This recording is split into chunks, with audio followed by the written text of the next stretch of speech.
آپ علیہ الصلوۃ والسلام نے فرمایا عورت گویا سطر ہے، یعنی جس طرح سطر کو چھپا رہنا چاہیے اسی طرح عورت کو بھی پردے میں رہنا چاہیے۔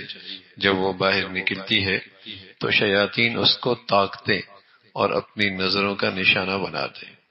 عورت، اللہ کے نبی صلی اللہ علیہ وسلم فرمایا کرتے کہ آپ نے عورت کے لیے باہر نکلنے کی اجازت دی ہے، لیکن بضرورت باہر نکلنے کی اجازت دی ہے، اور بے ضرورت عورت کا باہر نکلنا باعث فتنہ ہے۔ یہاں اللہ کے نبی صلی اللہ علیہ وسلم فرمانے لگے عورت جو ہے وہ سطر ہے۔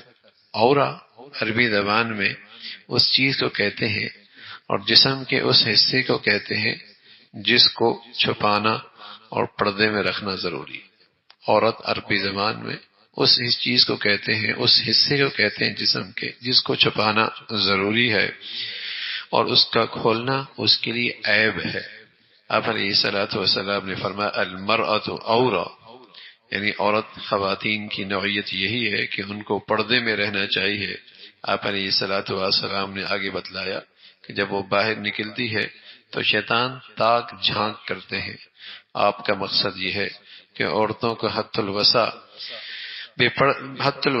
باہر نکلنا نہیں چاہیے، شیطانوں کو اور ان کے چیلے چانٹوں کو شیطانیت اور شرارت کا موقع ہی نہ ملے، اور اگر ضرورت سے نکلنا ہو تو باہر با پردہ نکلے، زینت اور آرائش کا اظہار نہ ہو۔ ضرورت ہے عورت کا باہر نکلنا، لیکن نکلنے کا انداز ایسا ہو کہ اس میں زینت اور آرائش کا اظہار نہ ہو۔ کہاں مسلمان اور کہاں نبی کے آج یہ ارشادات،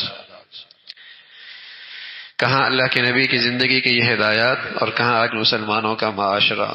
بس اوقات ان قسم کی باتیں بھی اب بوجھ لگتی ہیں، اور اس قسم کی باتوں کا سننا بھی ایک طبیعت پہ گراں گزرتا ہے، اور بس اوقات اس قسم کی باتوں کا تذکرہ بھی مٹ سا گیا ہے، اور یہ عیب ہو گیا ہے کہ عورتوں کو شریعت کے مطابق جو اللہ کے نبی کی ہدایات ہیں وہ زندگی انہیں بتائی جائے۔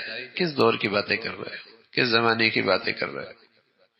لیکن اللہ کے نبی کی ہدایات سے روگردانی کا نتیجہ یہ ہے کہ آج گھروں میں اعتماد کی زندگی ختم ہوتی چلی جاتی، اس لیے کہ جس معاشرے میں عورت اور مرد شریعت کی معاشرتی احکامات پہ عمل نہیں کرتے وہاں ازواجی زندگی کا سکون ختم ہو جاتا ہے، وہاں ازواجی رشتوں کا آپس کا اعتماد ختم ہو جاتا ہے، وہاں آپس کی میاں بیوی کی زندگی کے تعلقات کی خوبصورتی ناپید ہو جاتی ہے۔